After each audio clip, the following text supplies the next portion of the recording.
Bonjour à tous, ravi de vous retrouver pour cette nouvelle édition de Sénat 360. Voici les titres.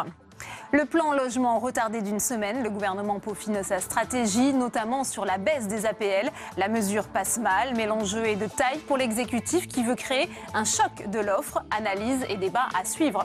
La PMA pour toutes va-t-elle raviver les divisions entre pro et anti-mariage pour tous? Le gouvernement veut profiter de la révision des lois de bioéthique pour soumettre au Parlement cette promesse de campagne d'Emmanuel Macron. Mais les opposants sont déjà mobilisés. Le débat dans un instant.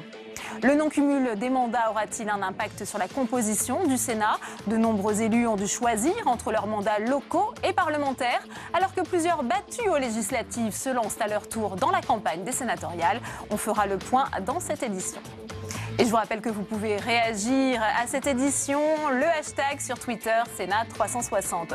Pour m'accompagner cet après-midi, Saveria Rojek, en direct de la salle des conférences du Sénat. Le multiplex, c'est tout de suite.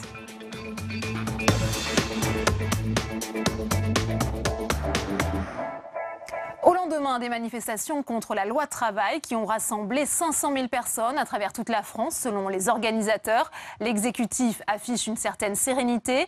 Muriel Pénicaud, la ministre du Travail, annonce que le gouvernement ne reculera pas.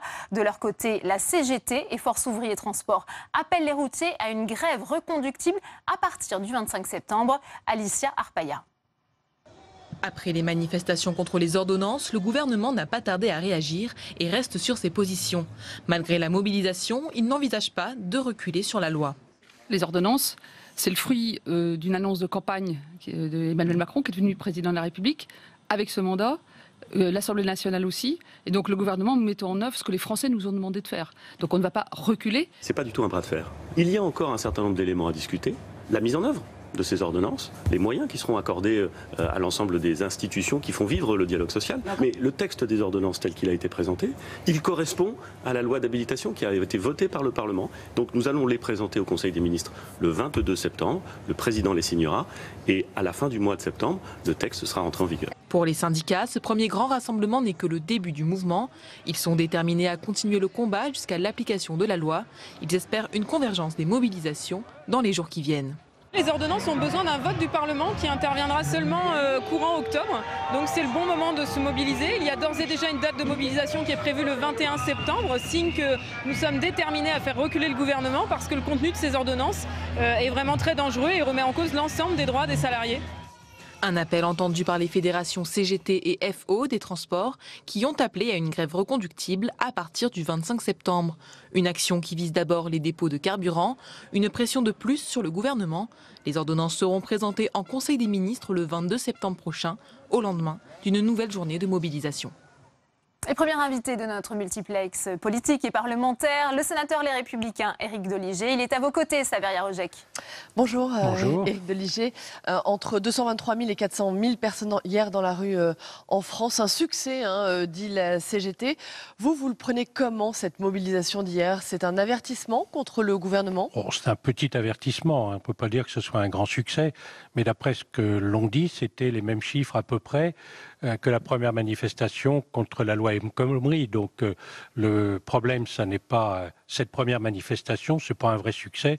La problématique, c'est de savoir s'il y aura une suite et quelle sera son ampleur. Alors il y a 2 autres journées de mobilisation qui sont prévues le 21 et le 23 septembre. Jean-Luc Mélenchon dit hier, nous ferons reculer le gouvernement contre la loi travail. Vous y croyez? Non. Non, franchement, je n'y crois pas parce que le gouvernement a bien posé sa position en disant qu'il ne reculerait pas et je ne pense pas que Jean-Luc Mélenchon et d'autres soient en capacité de le faire reculer. Ils vont montrer leur désaccord, leur grogne, leur mécontentement. On y est habitué, mais je crois que les Français ne prennent pas très au sérieux ces positionnements actuels. Vous êtes un élu des Républicains. Est-ce que c'est une bonne réforme pour la France, pour le marché du travail? À l'intérieur de la réforme, il y a des bons éléments, on l'a dit. Donc on ne va pas renier notre position. C'est bien d'avoir revu un certain nombre de points qui sont dans la loi. Nous aurions souhaité que d'autres soient mieux analysés, et qu'on aille un peu plus loin. Mais enfin, globalement, il y a des avancées qu'on avait déjà souhaitées dans des précédentes discussions de la loi El Khomri qu'on nous avait refusées. Alors, en ce moment, l'exécutif multiplie les annonces, réforme du logement, le plan pour les PME, la réforme de la PMA. Est-ce que vous avez le sentiment, l'impression que c'est une stratégie pour justement désamorcer la contestation dans la rue contre la loi travail? Oui, il y a certainement une stratégie. Le président Macron avait dit qu'il réformerait, il réforme. Il fait énormément de propositions et je pense que les Français ont un peu la tête qui tourne et qu'ils ont du mal à suivre ces réformes, à bien les comprendre. Mais cette stratégie fonctionne visiblement puisqu'il n'y a pas d'agrégation des mécontentements. La stratégie fonctionne en grande partie parce que les Français, pour beaucoup, disent on voudrait voir quand même quels sont les résultats. Et comme les propositions se succèdent mais que les résultats ne sont pas encore là, il est bien évident que il y a un peu un tourbillon qui étourdit les Français et ça ne durera pas éternellement. Il faudra des résultats. Vous parlez de tourbillon. Les élus locaux, nous sommes actuellement en pleine campagne sénatoriale, sont mécontents bien sûr de la fin des contrats aidés, de la baisse des dotations, de la dotation aux collectivités. Est-ce que ça aussi, ça a joué dans le scrutin des sénatoriales, cette grogne, ce mécontentement des élus locaux? Alors, je suis persuadé que ça va jouer et que les résultats qui ont été revus largement à la baisse par le camp du président montrent bien qu'ils ont pris la mesure des erreurs qu'ils commettent actuellement sur ce sujet. On ne peut pas traiter les élus locaux comme on le fait. Ce sont des gens sérieux, des gens responsables, ce ne sont pas des fainéants, ce sont des personnes qui se donnent beaucoup bénévolement pour leur territoire. Donc on ne peut pas leur supprimer leurs recettes sans leur parler d'avenir. On ne peut pas leur dire qu'ils sont trop nombreux. On ne peut pas supprimer la réserve parlementaire. Enfin bref, il y a un certain nombre de décisions qui ont été prises sans aucune négociation. Alors que le président nous dit toujours qu'il va négocier. Donc là, je pense Elles ne sont pas comprises sur le terrain, ces décisions. Il a vraiment commis, à mon avis, une erreur. Il a essayé de rectifier les erreurs de Mitterrand et Dieu sait s'il en a fait, de Hollande, pardon. Dieu sait s'il en a fait, Mitterrand aussi d'ailleurs. Dieu sait si Hollande en a fait, mais je pense qu'il a pas bien analysé tous les points et que la ruralité, les communes, c'est quelque chose d'important au niveau national. Il n'y a pas que Paris et il faut penser à la ruralité et les élus sont vraiment furieux et je pense que ça se verra dans les urnes. Très bien, merci beaucoup. Merci Éric Deligé d'avoir répondu à nos questions. Merci. Avec plaisir.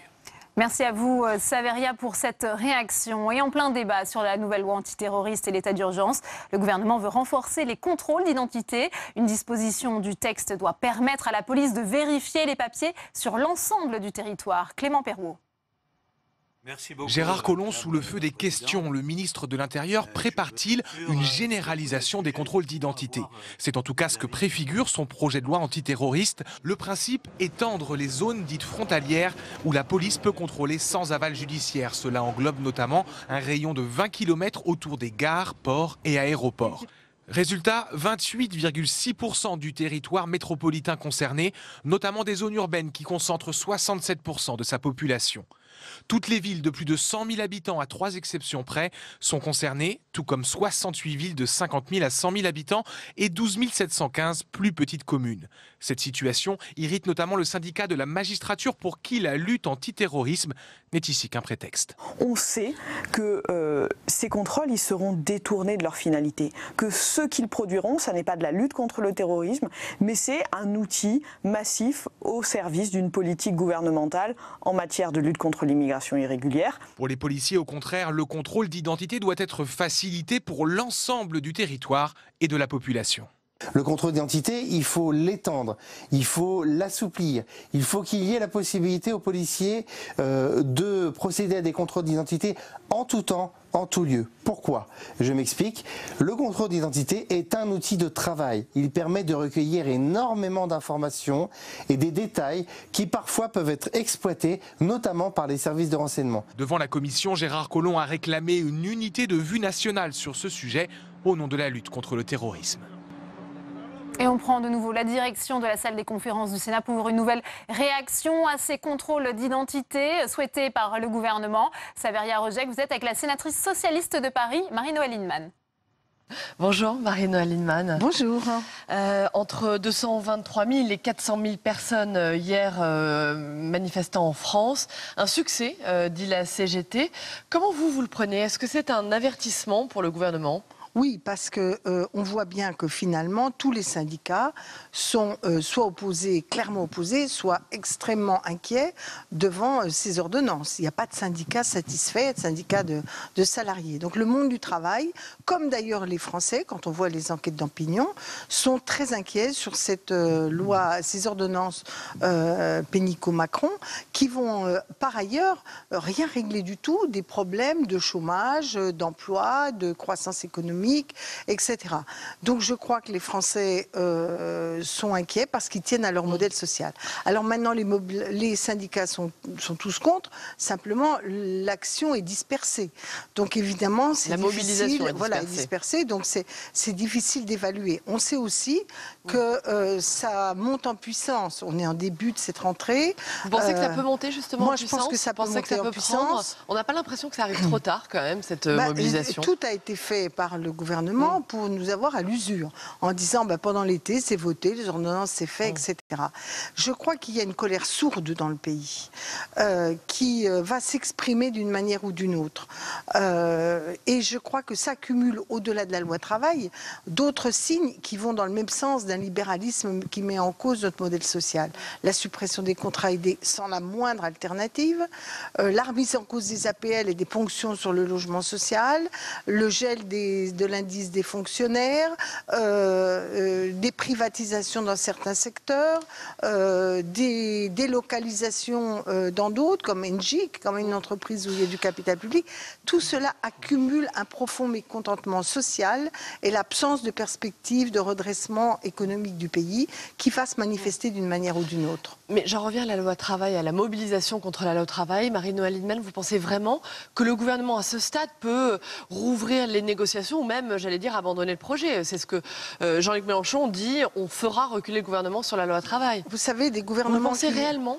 Des gouvernements qui disent qu'ils sont droits dans leurs bottes, on en a connu dans l'histoire. Alors après, il y a deux attitudes. Soit ils renoncent et on ouvre d'autres négociations, d'autres solutions. C'est souvent ce qui est la meilleure solution. Soit ils s'entêtent et peut-être qu'à l'instant T, ils ne reviennent pas sur les ordonnances, mais c'est des bouleversements politico-sociaux bien plus graves qui viennent derrière. Donc moi, j'incite le gouvernement à remettre en cause ces ordonnances. Un autre sujet maintenant, Marie-Noëlle Lienemann, un sujet que vous connaissez bien, la réforme du logement. Emmanuel Macron, le chef de l'État, a présenté en début de semaine les grands axes de cette réforme du logement. Le plan logement va réformer, alors on le sait, les APL. Le gouvernement assure que ça ne va pas coûter 1 euro aux locataires. C'est un engagement. Est-ce que vous y croyez? Ça ne va rien coûter aux locataires? C'est un grand cafouillage. Bon, il y a une chose intéressante, 50 000 logements pour l'urgence, très bien. Attendons de voir, veillons à ça. Alors là, qu'est-ce qui s'est passé avec les APL? Pendant l'été, coup de rabot. Et on nous dit 5 euros pour tout. On dit tout ça, c'est pour éviter les hausses de loyer. Et puis ensuite, on voit bien que c'est qu'une première étape, c'est plusieurs milliards qu'ils veulent enlever aux APL. Alors là, on ne touche plus au secteur privé, et qui pourtant, c'est celui-là qui a un effet sur les loyers, sur l'évolution des loyers et leur augmentation, parce que les prix HLM sont encadrés. Et on dit, on ne touche pas au privé. On va prendre au HLM l'équivalent de cette baisse d'APL, donc vos loyers vont baisser, mais c'est les HLM qui vont payer. Mais cet argent, il vient d'où? Il est utile pour le logement social, il est utile pour les locataires. Si cet argent va à la baisse de loyer, on ne pourra plus construire, on ne pourra pas rénover, notamment thermique. La quittance des locataires, c'est beaucoup les charges. Les mouvements HLM s'est engagé à les baisser.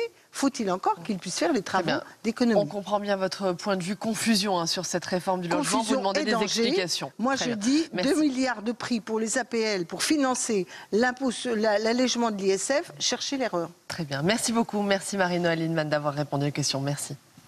Alors on vient d'entendre Marie-Noëlle Lienemann sur le plan logement du gouvernement. Son annonce a été retardée d'une semaine, le temps pour l'exécutif de peaufiner sa stratégie, mais aussi de trouver les moyens de faire passer la baisse des APL. Une mesure qui passe mal, mais pour l'exécutif, il faut créer un choc de l'offre pour endiguer la crise du logement. Sandra Cerquera.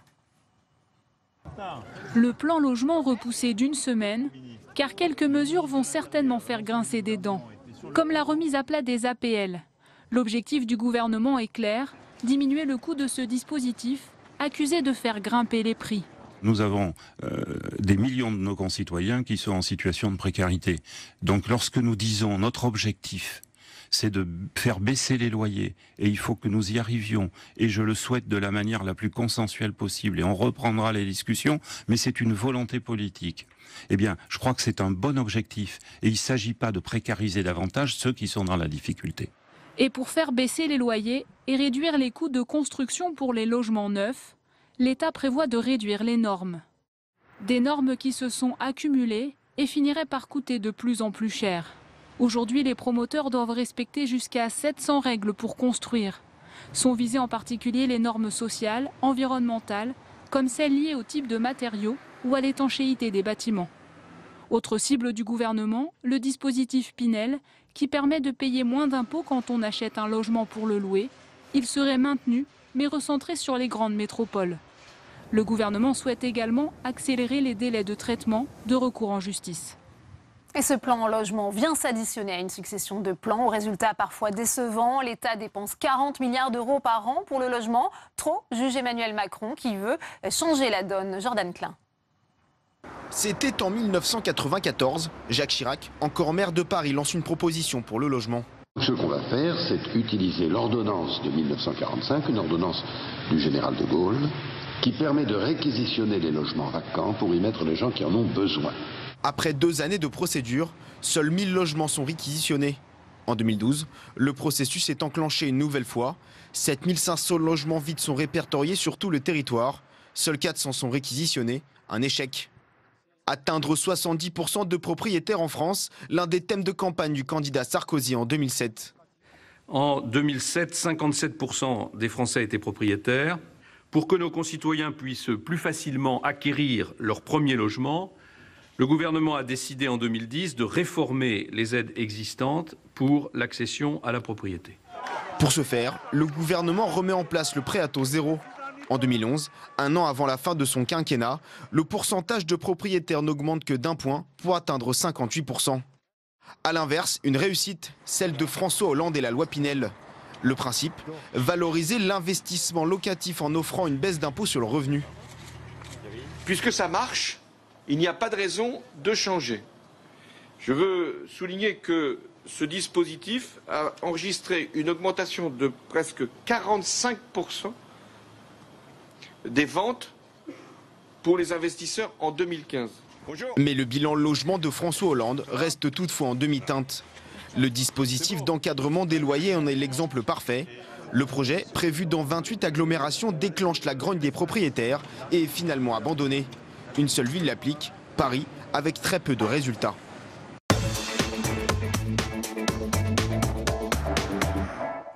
Et on ouvre le débat dans Sénat 360 avec mes invités sur ce plateau. J'ai le plaisir d'accueillir Pierre Othus. Bonjour, vous êtes directeur de l'Union nationale des propriétaires immobiliers, c'est l'UNPI. Merci d'être avec nous. Également sur ce plateau, Eddy Jacquemart. Bonjour. Bonjour. Président national, vous êtes chargé de la communication et de l'international pour l'association Confédération nationale du logement. Merci d'être avec nous. Michel Mouillard est également sur ce plateau. Bonsoir. Professeur d'économie à l'Université Paris-Ouest. Vous êtes spécialiste de l'économie immobilière, membre fondateur et directeur de l'Observatoire Clameur. On va en parler dans un instant. Et Jean-Baptiste Ayrault est également sur ce plateau. Bonjour, vous êtes président de l'association Droit au logement. Première question pour vous d'ailleurs. Que pensez-vous de ce plan logement qui commence à être dévoilé, même si ça a été dit, son annonce a été reportée d'1 semaine? Bon, écoutez, c'est un plan pour les riches. Pour les mal logés, les locataires et les sans-logis, c'est pas la joie. Ouais. Surtout que, on annonce une baisse des APL quand même de 5 € déjà pour les allocataires les plus pauvres. C'est un coût pas sympa. Et pour l'ensemble des allocataires. Derrière se profile aussi une baisse. On a entendu pourtant Jacques Mézard, le ministre en charge du logement, dire il n'est pas question de précariser les plus précaires. Oui. Vous n'y croyez pas? Écoutez, ça c'est des mots. Comme d'habitude, on a l'habitude des mots, des crans de fumée. On laisse croire aux gens le contraire de ce qu'on fait. Donc quand on annonce aussi, quand se profile la baisse de 50 € des APL en logement social, là aussi on est très inquiet.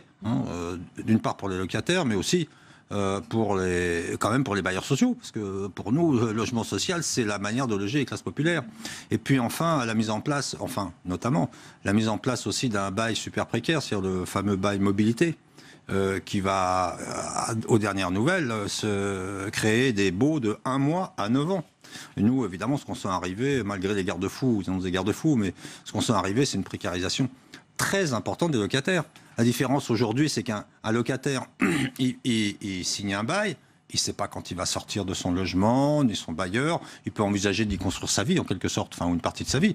Là, quand on va faire signer des contrats locatifs à des gens qui sont coincés, qui n'ont pas de solution, donc ils vont signer pour 1 mois ou 2 mois, 3 mois, derrière on fait Airbnb, et puis on reprend à nouveau un locataire. Enfin bon, là, on est quand même sur une logique d'appui, de soutien à la rente locative et la rente immobilière. Alors, je vais continuer à faire agir les différents invités d'une manière générale sur ce plan logement dont on voit un petit peu les contours. Pierre Othus, aujourd'hui, ça a été rappelé d'ailleurs par Jordan Klein, il y a bien chaque président, chaque quinquennat, voire septennat, on veut son plan logement. 40 milliards d'euros sont consacrés chaque année au logement et on parle toujours en France d'une crise du logement. Est-ce que vous pensez qu'Emmanuel Macron peut réussir là où ses prédécesseurs ont échoué ? Alors je ne veux rien présager et je souhaite toute la réussite possible au président et surtout pour les locataires et aussi pour les propriétaires. On parle de crise du logement. À mon sens, en France, il y a 2 crises du logement. Il y a une crise du logement à Paris, en région parisienne et dans quelques très grandes métropoles. Mais il y a aussi une crise du logement dans beaucoup de territoires très difficiles où l'économie ne fonctionne pas et où il y a trop de logements. Il y a des logements vacants, il y a des logements vacants dans le parc social. Il y a des logements vacants dans le parc privé. Donc il faut aussi rappeler cette disparité selon les territoires et j'espère que la réforme d'Emmanuel Macron tiendra compte des disparités territoriales dans la politique du logement. Votre réaction, vous, Eddy Jacquemart, dans les prémices de ce qu'on voit, de ce qu'annonce le gouvernement dans ce plan logement ? Alors c'est très flou, puisqu'en fait on a été reçu hier par le secrétaire d'État au logement et en fait on est ressorti de là, on a sorti un communiqué de presse, page blanche. En fait on ne sait pas ce qu'ils veulent faire. On a des rumeurs, on a des annonces et nous ça nous gêne parce qu'en fait c'est pas comme ça qu'on organise la concertation avec les citoyens, les habitants de ce pays. Donc moi j'ai envie de dire que c'est vrai que le premier problème, le premier point qui nous interpelle beaucoup, c'est la baisse des APL. Et j'ai envie de dire que l'annonce de ce matin par le président de la République, enfin par le Premier ministre exactement, de dire qu'on veut baisser les APL dans le parc social, c'est complètement la chasse aux pauvres qui continue. La chasse aux pauvres, pourquoi ? C'est qu'on veut en fait dans ce pays faire payer aux locataires HLM les choix d'économie de la politique gouvernementale. Et Marie-Noëlle Lienemann le disait bien tout à l'heure dans son intervention, oui, en effet, c'est les locataires du parc social qui vont payer les économies d'ISF que Emmanuel Macron a engagées. Donc nous, on est mobilisés, on a déjà manifesté, donc, notamment avec nos collègues du DAL, sur le problème de l'APL, on ne laissera pas faire. Alors, on met haro sur les HLM, on fait payer aux HLM, mais c'est... Édouard Philippe, il se trompe. Ce matin, il se trompe quand il dit qu'il n'y aura pas de conséquences sur les locataires. Si, il y en aura. Parce que les 2 milliards d'euros que ça va coûter au parc social, eh bien, ça sera des réhabilitations en moins, de l'entretien en moins, des prestations en moins. Et tout ça pour qui ? Pour les locataires du parc social. Donc moi, je dis à un moment donné, ça suffit. Et à côté de ça, on ne fait rien pour le privé. Le privé, tout va bien. Est-ce qu'il faut remettre à plat le système des APL qui est accusé de faire grimper les prix ? Mais il faut remettre à plat. On prend le problème à l'envers. Le problème, c'est pas les APL, le problème, c'est les loyers chers. Et tant qu'on n'aura pas une régulation des loyers efficace dans ce pays, et monsieur, j'espère que vous allez pouvoir rebondir là-dessus, c'est qu'à un moment donné, l'encadrement des loyers, à Lille, il s'est mis en place, il n'y a personne qui pleure. L'investissement, la spéculation, elle continue de plein fouet. Moi, je suis lillois, donc je sais de quoi je parle. Non, aujourd'hui, il faut, dans ce pays, ne pas s'attaquer aux APL, il faut s'attaquer aux loyers chers, aux propriétaires bandits, aux marchands de sommeil, et il faut que dans ce pays, on mette en place véritablement un répertoire des loyers organisé, un permis de louer pour que les propriétaires puissent déclarer. On combattra aussi la fraude fiscale. Vous savez qu'il y a 60 milliards de fraude fiscale dans ce pays. Qu'est-ce qu'on fait là-dessus ? Rien du tout. Et les propriétaires on va donner qui ne la parole déclarent à pas leur Michel loyer Mouillard, si vous voulez bien. et qui font payer les loyers au noir, au black, en liquide, et ça, on n'en parle pas. Alors Michel Mouillard, peut-être votre réaction est sur ce point qui cristallise les tensions sur cette baisse annoncée des APL. Je ne vais pas en réagir par rapport à ce que mes collègues viennent de dire. Je réagirai simplement par rapport à quelques chiffres qui ont été repris comme des vérités, que vous avez repris vous aussi. 40 milliards. Soit on a eu un temps où il y a eu 40 milliards. Nous ne sommes pas à 40 milliards aujourd'hui, on ne va pas se battre là-dessus. 39 milliards, si vous voulez qu'on simplifie. Mais voyons ce que ça signifie. Ça signifie, quand on regarde, que aujourd'hui, en 2017, on consacre 1,72%, pardonnez-moi de la précision du chiffre, pour aider le logement en général. En 2011, donc avant le précédent quinquennat, on consacrait 2,05%. Vous voyez, c'est une baisse. Et durant le précédent quinquennat, comme on ne l'avait jamais vu par le passé, l'ensemble des aides au secteur du logement a baissé. Donc vous allez me dire, oui, mais rappelons que le produit intérieur brut est d'un peu plus de 2200 milliards d'euros. Donc ça signifie que la baisse qui est intervenue durant le précédent quinquennat revient à économiser sur le secteur du logement 7 milliards par an. Voilà, je voudrais qu'on se souvienne de ces éléments-là, parce que sinon, j'ai l'impression que le débat est réellement faussé. D'autant que, sur le caractère inflationniste des aides personnelles au logement, pour le justifier, je vous rappelle que même la Cour des comptes a été très très prudente dans ses rapports. Son rapport de 2015, son rapport de 2017. Je ne parle même pas des rapports d'avant. En disant, de toute façon, et là je suis certain qu'en face de moi, il va y avoir du désaccord, en disant que de toute façon, le caractère inflationniste n'est pas fondé. Il n'est pas fondé, pourquoi ? Parce que les éléments sur lesquels les uns et les autres s'appuient correspondent à des travaux qui avaient été réalisés par l'INSEE il y a 15 ans. Ah oui, Poitiers, tout ça. Sur la base de ce qui se passait dans les années 1975 à 2002.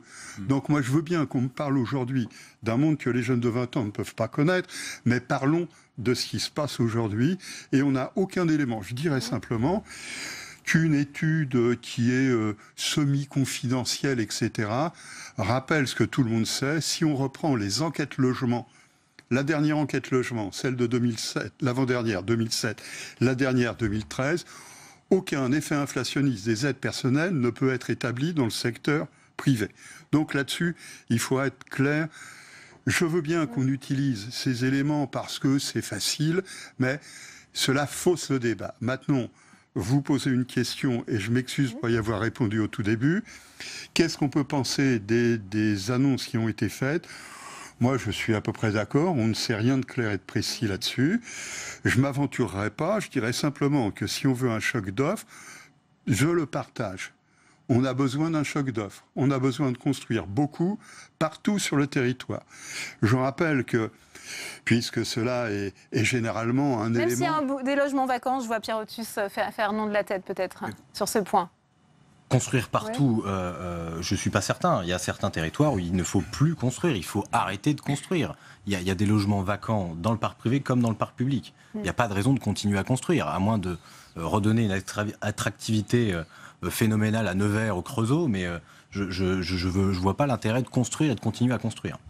Comment on fait pour inciter justement les propriétaires de certains logements vacants à les louer ? On sait qu'il y a eu là aussi une série de dispositifs qui n'ont pas toujours porté leurs fruits. Alors donnez-leur des locataires, parce qu'il y a des logements vacants, ce n'est pas que la volonté du propriétaire de ne pas vouloir louer. Il y a des logements vacants à Paris qui n'ont pas les mêmes causes, les mêmes origines, les mêmes causes que les logements vacants à Saint-Étienne ou à Mulhouse, dans le centre-ville de Mulhouse. Donc il faut impérativement territorialiser cette politique du logement et peut-être aussi penser à cette grande métropole du Grand Paris, dont on fait toujours l'éloge. Je ne suis pas certain qu'il faille continuer à essayer de concentrer l'activité économique sur Paris et sa région parisienne, augmenter les transports, étaler encore Paris et faire passer le périphérique, puisque c'est un peu l'objectif. Je ne suis pas certain que ce soit la bonne solution. On a un magnifique territoire, on a de nombreux territoires dans lesquels on pourrait accueillir des entreprises et utiliser les logements qui sont déjà là et peut-être les développer. Mais surconcentrer la ville de Paris, qui est la ville la plus concentrée en nombre d'humains en mètre carré d'Europe. On n'est pas non plus à Shanghai, mais c'est quand même la plus concentrée d'Europe. Donc c'est normal que les prix soient très élevés. C'est normal. Jean-Baptiste Ayrault, peut-être votre réaction. Non, moi je reviens sur le débat, sur la question des APL et des annonces du gouvernement. Bon, Emmanuel Macron a été clair dans son programme électoral. Il a dit le bail mobilité. Et le bail mobilité, on sait ce que ça veut dire pour les locataires, c'est-à-dire et pour les bailleurs. C'est-à-dire que c'est un bail qui risque de remplacer le bail de la loi de 89, tout simplement, progressivement. comme l'a été d'ailleurs la loi de 48 par la loi de 86. Et donc, parce qu'il sera plus attractif, parce qu'il permettra d'alterner Airbnb dans les zones touristiques, dans les zones attractives, dans les zones de vacances, etc., d'alterner de la location saisonnière avec de la location touristique avec de la location à des locataires, des étudiants, etc. Et pour nous, c'est très grave.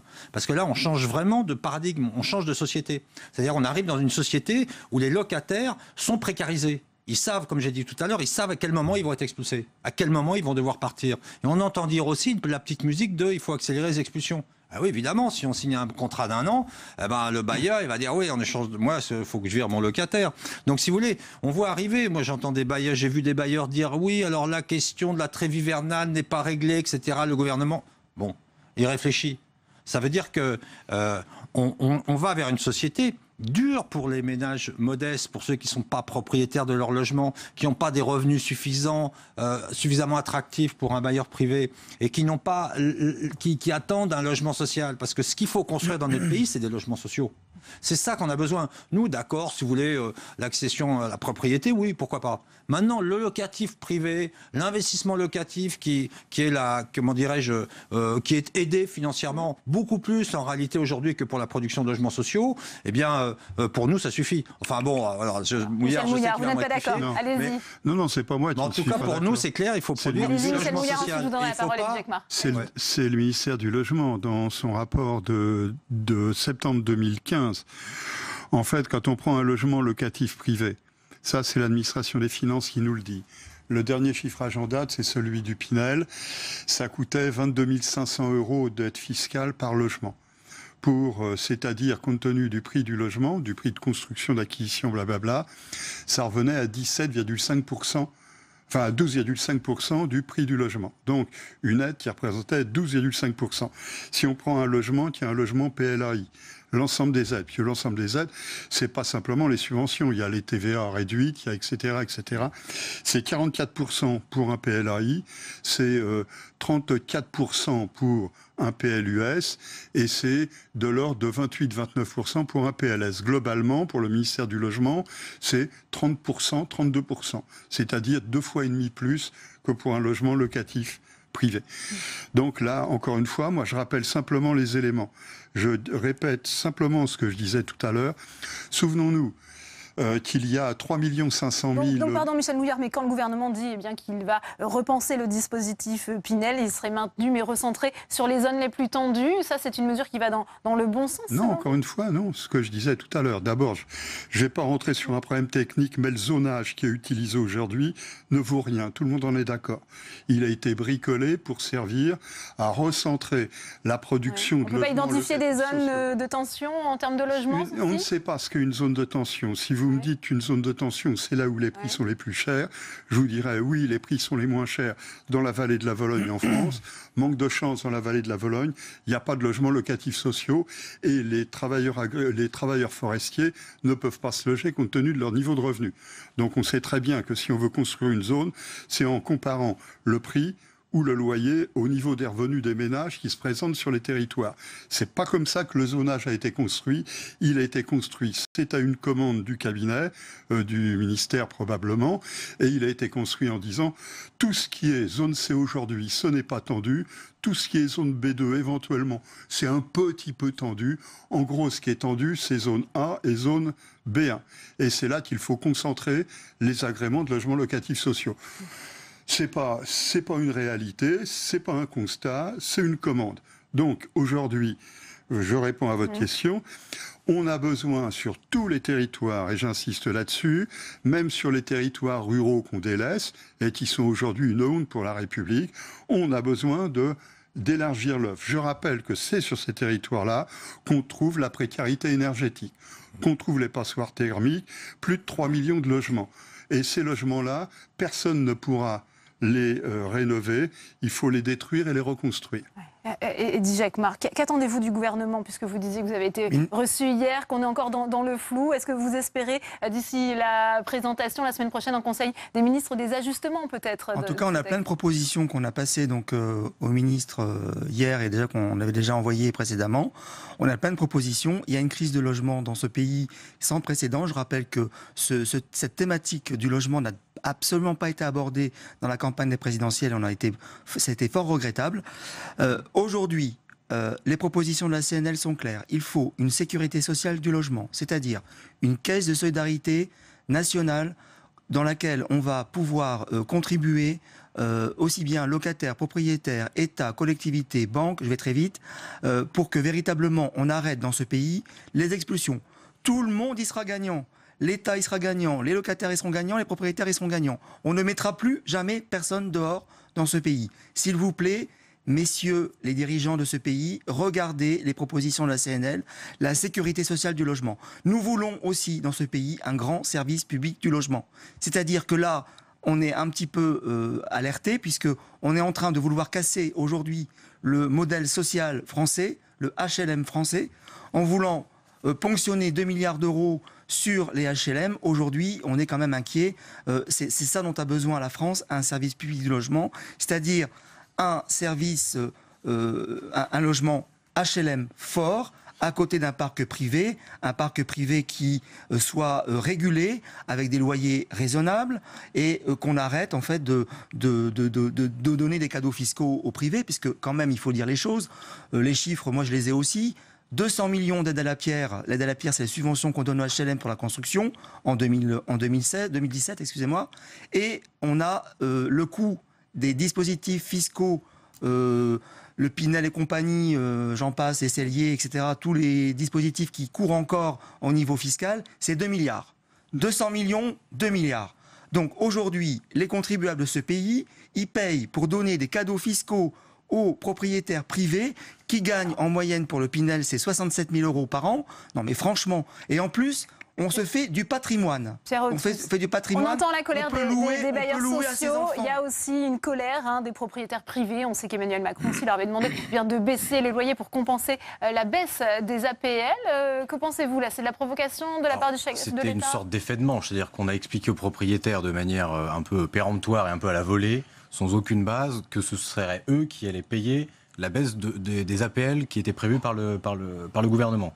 Donc, on n'a pas tellement apprécié. Bon, on a été traité de rentier pendant la campagne présidentielle.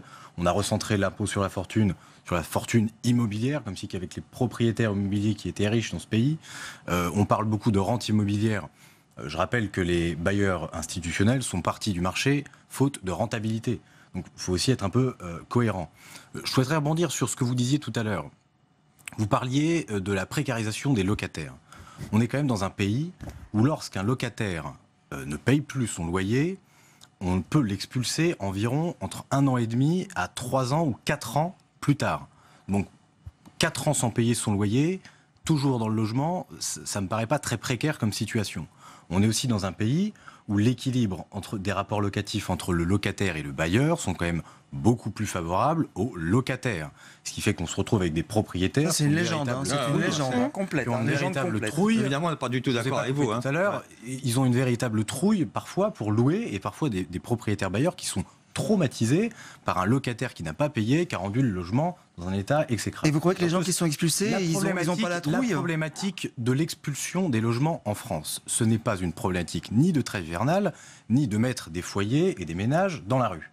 La problématique, c'est la capacité de l'État et de la solidarité nationale de reloger ces gens. La procédure d'expulsion, elle pourrait être de 3 mois, ou peut-être pas, mais 6 mois dans ce pays, sans problème, si l'État était capable de reloger les gens dans des logements adaptés, à des tarifs adaptés dans le parc social, et que le parc social exerce sa mission. Aujourd'hui, ce qu'on voit, c'est que dans le parc social, ce sont des classes moyennes ou moyennes supérieures qui devraient être dans le parc privé. Classe populaire. Et qu'il y ait un parcours résidentiel entre le parc public vers le parc privé, et qu'il y ait une meilleure rotation pour que l'offre locative dans le parc public soit meilleure. Voilà. On a le sentiment quand même que le chef de l'État a ravivé un peu les tensions entre locataires et propriétaires. L'UNPI, ils ont porté plainte à Bruxelles contre les HLM. Justement, ils vrai. remettent en cause le système français. Moi, je dis que aujourd'hui, dans les HLM, ce sont les classes populaires qui sont logées, et il faut continuer comme ça. Ce qu'il faut savoir aujourd'hui, peut-être pas sur Paris, mais en tout cas, dans les classes populaires doivent être logées dans le parc social. Aujourd'hui, on est en train de mettre, encore une fois, de mettre le problème à l'envers. On veut mettre dehors les gens des HLM qui gagnent un peu plus que les plafonds d'accès. Je rappelle quand même que Mme Boutin a baissé de 10% les plafonds d'accès au logement social. Donc tout ça, ça fait qu'on est en train de paupériser véritablement les HLM, et c'est très dangereux pour la société parce que véritablement, on risque d'avoir des ghettos à terme et ça va exploser. Ça va exploser. Vous ne parlez pas des cadeaux fiscaux qu'on fait sans cesse aux propriétaires privés. Ça, vous n'en parlez pas. Michel Mouillard, vous êtes d'accord, il y a la beaucoup trop de rentabilité elle est cadeaux quand même fiscaux confortable aux propriétaires aujourd'hui.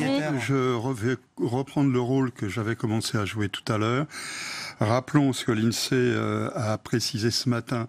Nous avons 8 600 000, 8 700 000 ménages pauvres ou très modestes, c'est-à-dire les 30% de ménages les plus pauvres. Hein. Il y a la moitié de ceux-là qui sont propriétaires occupants, un quart logé par le parc locatif social, un quart logé par le parc locatif privé. Donc, j'entends bien que ce sont que les classes populaires qui sont logées ici ou là. Pour autant, la réalité, c'est que le parc locatif social ne loge ni plus ni moins de ménages pauvres et très modestes que le parc locatif privé. C'est une réalité. Vous voulez faire des ghettos pour les pauvres, c'est ça qu'on veut? Mais c'est pas ce que j'ai dit. Ah bon? Parce que là, j'ai compris ça. Non, là, vous n'avez pas bien entendu. Non. Réfléchissez à ce que j'ai dit, je vous le redis. Il y a autant de ménages. Non, mais attendez, Monsieur Mouillard, vous allez quand même pas. Oui, Monsieur Mouillard. Moi, je connais bien les locataires du Monsieur Mouillard, moi, ce que je sais, c'est que les locataires, grosso modo, sont quand même moins riches que les propriétaires occupants, en moyenne. D'accord. Et d'ailleurs que la plupart des locataires sont dans la moitié la moins riche des ménages. Alors, effectivement, en zone rurale, il y a des propriétaires occupants qui sont très pauvres, etc.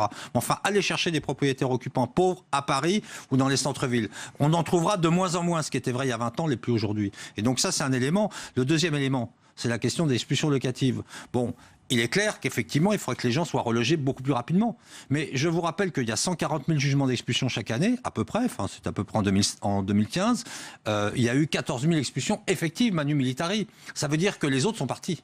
Parce qu'ils ne sont pas restés dans leur logement. Les gens, ils sont partis au fil de la procédure. Donc, si vous voulez... Qui ne payaient plus leur loyer. Jean-Baptiste Ayrault, je voudrais vous entendre... Oui, non, mais c'est pour dire qu'une fois qu'ils sont l'objet... On arrive bientôt au terme de ce débat. Je voudrais vous entendre sur la question qu'on a tenté de poser aussi. Pour les APL, nous, c'est très clair. Oui, il ne faut pas baisser les APL. Juste, les chances de réussite du gouvernement d'Emmanuel Macron, est-ce que son diagnostic est bon? On a vu cette succession de plans logement. C'était rappelé dans succession de ministres aussi. Hein. Oui. Je crois que là, on a un problème aussi de ce côté-là. Est-ce qu'il peut réussir là où ses prédécesseurs ont échoué? C'est ce que je posais comme question. En tout cas, il souhaite réussir en faisant des économies sur les classes populaires et les plus pauvres. C'est ça que nous, on voit arriver. Si on prend, comme je le disais tout à l'heure, on prend les problèmes à l'envers. On prend les problèmes à l'envers sur les APL. Il faut diminuer les loyers au lieu de diminuer les APL. On prend le problème à l'envers au niveau du parc social et du parc privé. Là, on est en train de vouloir tuer le parc social, alors qu'il faudrait au contraire le développer et le sécuriser davantage. Là, on est en train de faire le contraire. Donc, si M. Macron continue à prendre les problèmes à l'envers, eh ben, je ne pense pas qu'il va réussir. Et c'est bien dommage, parce qu'il y a 16 millions de personnes dans ce pays qui ne sont pas bien logées, pas logées, et qui attendent véritablement une solution. Et je pense qu'il y a un cri d'alarme. Moi, je voudrais aujourd'hui dans ce pays que l'on fasse des états généraux du logement, qu'on réunisse tous les acteurs, y compris donc les bailleurs, les privés, les sociaux, les assos de locataires, les assos caritatives. Il n'y a pas suffisamment de concertation. Il n'y a pas de concertation avant et on va dans le mur. Oui. Pardon, Michel Mouillard, est-ce que le diagnostic du gouvernement est le bon? Bon, encore une fois, j'ai entendu ce qui a été dit, dans le reportage notamment. Rappelons quand même que des plans qui ont pour objectif de créer un choc d'offres ont été d'une très grande efficacité par le passé. Je vous rappelle tout de même qu'en 2006-2007, on construisait près de 500 000 logements en France. Donc, si ce n'est pas un plan qui a réussi, je ne m'y connais pas trop. En revanche, je rappelle... Il faut construire en simplifiant les normes aussi, hein. Ça c'est un des objectifs. Oui, mais là, donc, ça signifie peut-être qu'on fera beaucoup plus que 500 000. Tant mieux. Mais je rappelle que lorsqu'il y a eu des décisions qui sont venues, empêcher l'accession à la propriété des ménages modestes, et deuxièmement, mettre en place des dispositions réduisant l'investissement locatif privé, durant le précédent quinquennat, ont descendu à un niveau de construction qui était bien plus bas que lors de la grande récession et qui était même plus bas, toutes choses égales par ailleurs, que ce qu'on construisait en France en 1951. Donc, il faut faire bien attention. Si on veut un choc d'offres, je répète ce que tout le monde veut, il ne faut pas se tromper des moyens à utiliser. Donc, si, on remet en cause le prêt à taux zéro. Alors justement, Julien de Normandie vient de s'exprimer, il sera reconduit de manière plus ciblée en 2018. Oui, c'est bien ce que je veux dire, on remet en cause le prêt à taux zéro. C'est ça. On attend de voir le détail. Je vous l'ai traduit, je peux rentrer dans le détail si vous voulez, technique.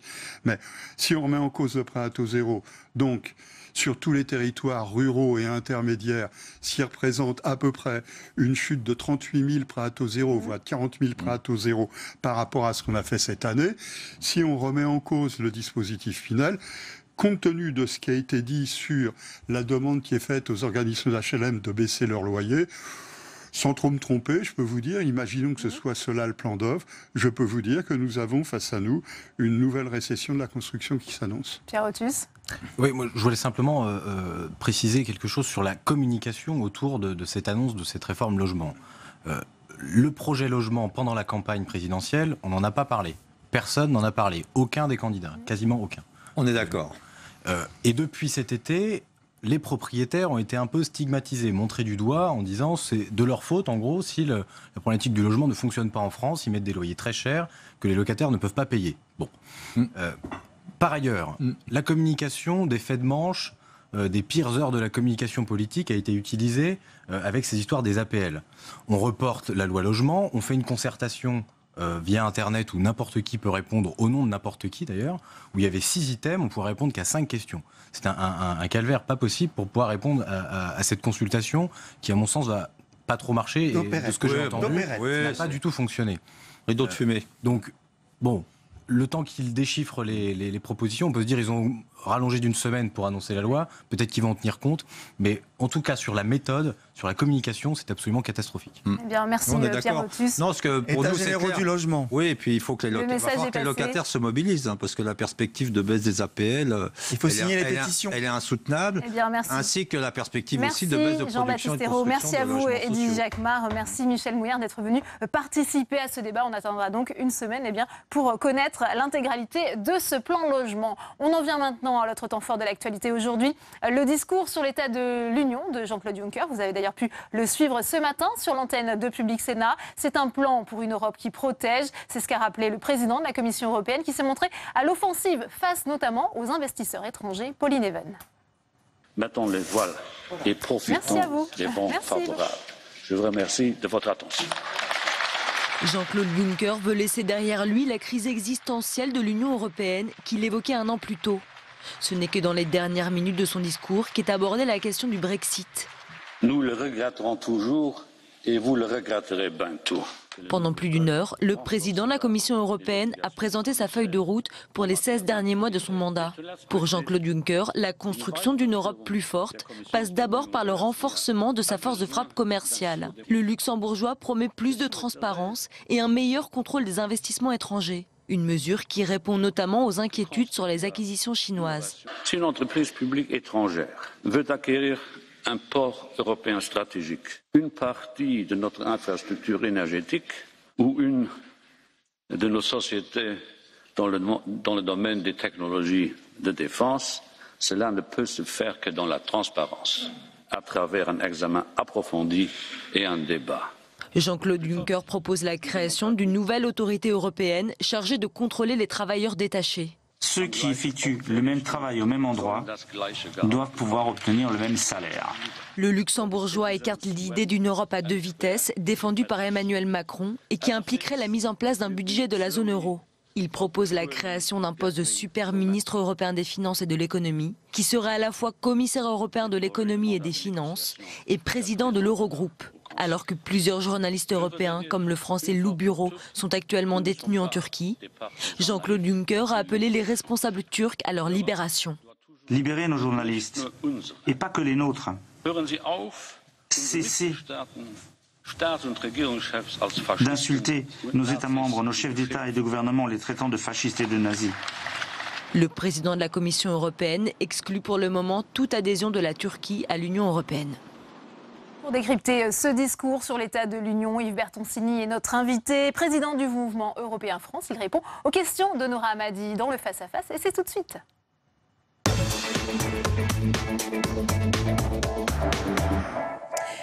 Bonjour Yves Bertoncini. Bonjour. On est ravis de vous recevoir pour décrypter un petit peu ce discours sur l'état de l'Union de Jean-Claude Juncker. Un discours qui, pour une fois, et ça nous change depuis plusieurs années, s'est un petit peu révélé optimiste, ambitieux, je dirais même plus peut-être volontariste. Est-ce que c'est une nouvelle ère pour l'Union européenne qui est en train de s'ouvrir ?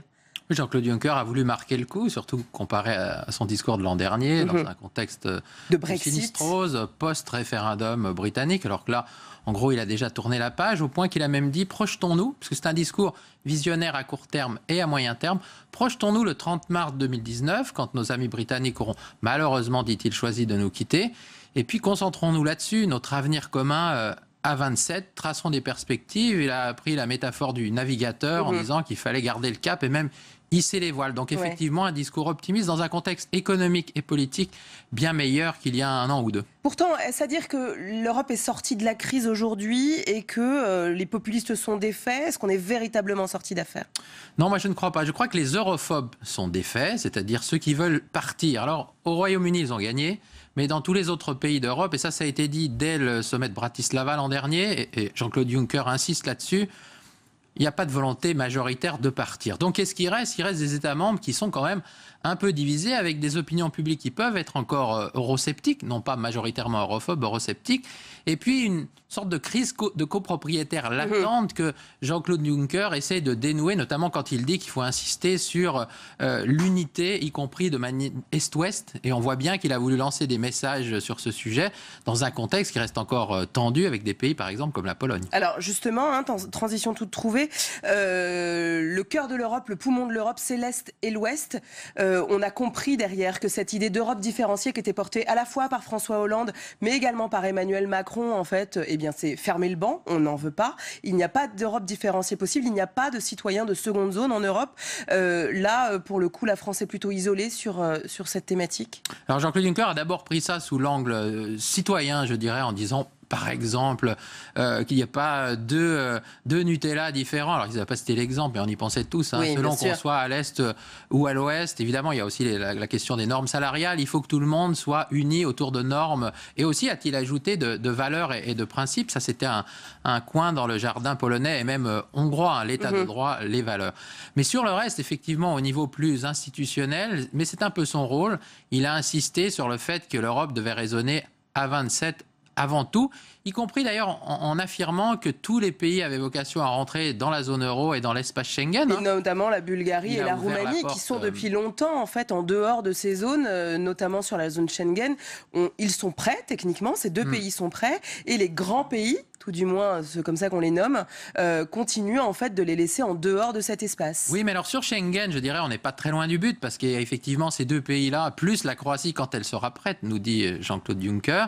C'est sur l'euro que là, il pose un acte de foi qui défie un peu les lois de la pesanteur politique. Là, on n'est plus dans la navigation, on est un peu dans la navigation spatiale en tout cas. L'euro doit être la monnaie de l'Union européenne et de tous les pays de l'Union européenne. Oui, et c'est en cela qu'il est un tout petit peu optimiste et que il va sur une perspective d'unité européenne qui est peut-être souhaitable à moyen terme, mais qui dans le court terme paraît très, très improbable. Je ne crois pas que les Tchèques, par exemple, vont avec leur nouveau gouvernement vouloir rentrer dans l'union monétaire. Et donc c'est là qu'il se distingue effectivement notamment d'Emmanuel Macron, qui lui peut-être un peu plus pragmatique et volontariste sur le court terme, en disant, eh bien, par exemple, il nous faut un budget pour la zone euro. Jean-Claude Juncker dit plutôt, non, on a un budget pour l'Union européenne, puis mettons une ligne à l'intérieur spécifiquement dédiée à la zone euro, mais préservons ce cadre commun à 27. Alors, il a dit également qu'un parlement de la zone euro, comme cela a été souvent porté dans le cadre de la présidentielle française, c'était pour lui hors de question, que le parlement de la zone euro, c'était le Parlement européen, que pourquoi pourquoi pas effectivement imaginer un super ministre des Finances qui soit également président de l'Eurogroupe et vice-président de la Commission européenne chargé des affaires économiques. Lui prône également une fusion de son poste de président de la Commission avec celui de président du Conseil. Bon, c'est pas révolutionnaire et ça se fait à traité constant en somme. Alors c'est là qu'il est pour le coup aussi pragmatique, mais en même temps unitaire pour deux, puisqu'il ramène tout dans le cadre communautaire classique. Moi je pense que d'ailleurs c'est plutôt souhaitable de raisonner ainsi.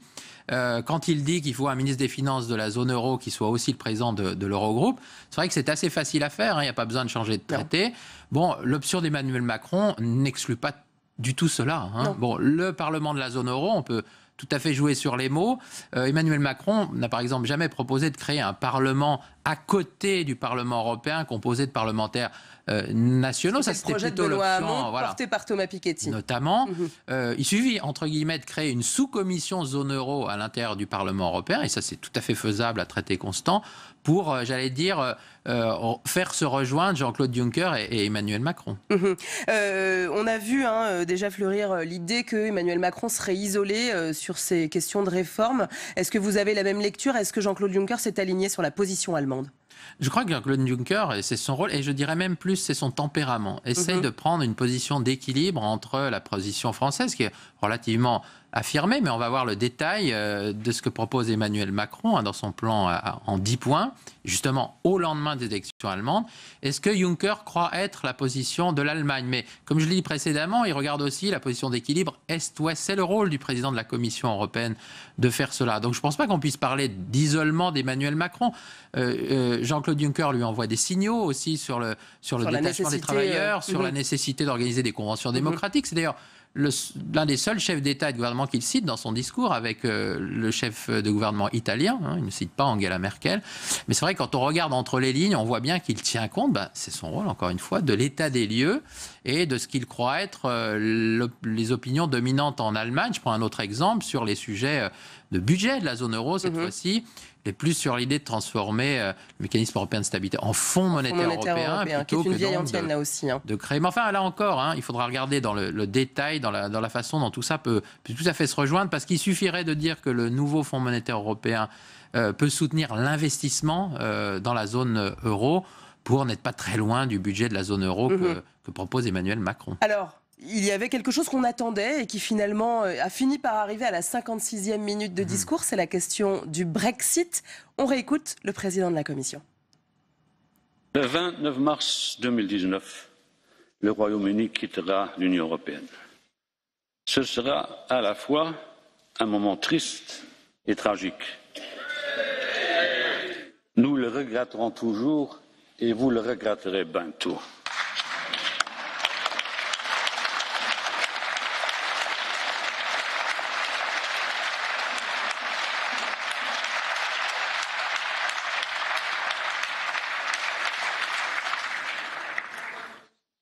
Mais nous devons respecter la volonté du peuple britannique. Mais nous allons avancer.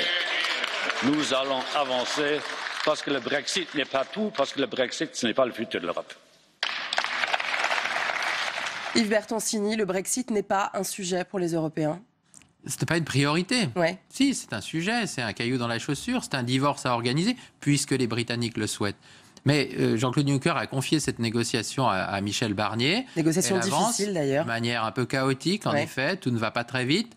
L'habileté de Jean-Claude Juncker, mais en même temps c'est la nécessité géopolitique plus large qui lui impose, c'est de focaliser l'attention du Parlement européen et des chefs d'État et de gouvernement sur la ce qui reste, sur l'avenir. Voilà, et sur le fait que, bien, effectivement, si je file la métaphore maritime, ils ont décidé de quitter le navire, mais enfin, le navire européen, il est confronté à des opportunités, c'est ce sur quoi insiste Jean-Claude Juncker, mais enfin, il y a aussi des menaces, il faut s'occuper du terrorisme islamiste, il faut s'occuper de Vladimir Poutine, il y a les Nord-Coréens qui se dotent de l'arme nucléaire, il y a beaucoup de chaos autour de nous. Avec tout le respect qu'on doit à nos amis britanniques, c'est d'abord là-dessus, il a aussi parlé de la croissance, du chômage, c'est d'abord là-dessus qu'il faut que les Européens se concentrent. Et puis le 30 mars 2019, il faudra imaginer qu'il y aura un divorce et peut-être d'autres relations meilleures avec le Royaume-Uni une fois qu'il sera En un mot, il y a un pays en fait avec qui les relations risquent d'être bien dégradées, c'est la Turquie, puisqu'il a exclu toute possibilité d'adhésion. Est-ce qu'il fallait s'y attendre après la sortie d'Angela Merkel lors du débat qu'elle a eu face à Martin Schulz dans le cadre des élections allemandes, qui elle dit qu'effectivement on ne peut plus aujourd'hui dire que la Turquie puisse adhérer à l'Union européenne? Vous vous y attendiez? Oui, mais de toute façon, Jean-Claude Juncker avait d'abord déjà dit qu'il n'y aurait pas d'élargissement sous son mandat. Déjà, il l'a répété. La Turquie, précisons bien, la Turquie de M. Erdogan, actuellement, s'auto-exclut de l'Union européenne. Donc, M. Juncker, comme Mme Merkel, ne font que tirer les conclusions d'un État qu'ils déplorent ou qu'ils approuvent. Mais enfin, c'est d'abord en Turquie qu'il y a le problème aujourd'hui. Merci beaucoup, Yves Bertoncini, de nous avoir éclairé sur ces questions. Merci à vous. Merci Bertoncini, merci à vous Noura Hamadi. Et un autre sujet qui va vous intéresser, c'est le renforcement que souhaite mettre en place le gouvernement sur les contrôles d'identité aux frontières, en plein débat sur la nouvelle loi antiterroriste et l'état d'urgence. Une disposition de ce projet de loi doit permettre à la police de vérifier les papiers sur l'ensemble du territoire. Explication Clément Perrault. Gérard Collomb sous le feu des questions. Le ministre de l'Intérieur prépare-t-il une généralisation des contrôles d'identité? C'est en tout cas ce que préfigure son projet de loi antiterroriste. Le principe, étendre les zones dites frontalières où la police peut contrôler sans aval judiciaire. Cela englobe notamment un rayon de 20 km autour des gares, ports et aéroports. Résultat, 28,6% du territoire métropolitain concerné, notamment des zones urbaines qui concentrent 67% de sa population. Toutes les villes de plus de 100 000 habitants, à 3 exceptions près, sont concernées, tout comme 68 villes de 50 000 à 100 000 habitants et 12 715 plus petites communes. Cette situation irrite notamment le syndicat de la magistrature pour qui la lutte antiterrorisme n'est ici qu'un prétexte. On sait que ces contrôles ils seront détournés de leur finalité, que ce qu'ils produiront, ça n'est pas de la lutte contre le terrorisme, mais c'est un outil massif au service d'une politique gouvernementale en matière de lutte contre l'immigration irrégulière. Pour les policiers, au contraire, le contrôle d'identité doit être facilité pour l'ensemble du territoire et de la population. Le contrôle d'identité, il faut l'étendre, il faut l'assouplir, il faut qu'il y ait la possibilité aux policiers de procéder à des contrôles d'identité en tout temps, en tout lieu. Pourquoi? Je m'explique. Le contrôle d'identité est un outil de travail. Il permet de recueillir énormément d'informations et des détails qui parfois peuvent être exploités, notamment par les services de renseignement. Devant la commission, Gérard Collomb a réclamé une unité de vue nationale sur ce sujet au nom de la lutte contre le terrorisme. On en vient maintenant aux élections sénatoriales avec un record de candidatures, 1996. Parmi elles, 909 femmes, c'est aussi un record, mais également de nombreux battus aux législatives ou d'anciens ministres. Samia Dechir. Parmi les recalés de l'Assemblée nationale, beaucoup retentent leur chance au Sénat. C'est ce qu'on appelle le recyclage des candidats. Et d'après un décompte du journal Le Monde, la palme revient au Front National. 40% des candidats frontistes ont déjà tenté leur chance au Palais Bourbon en juin dernier. Parmi eux, Vallerand de Saint-Just. Pour lui, le parti n'aurait pas d'autre choix. Les perdants aux législatives sont souvent les têtes d'affiche du FN dans leur département et donc les mieux placés pour se lancer dans les sénatoriales. L'institution du Sénat est telle et le mode d'élection est tel, c'est-à-dire quand même très archaïque et très ringard,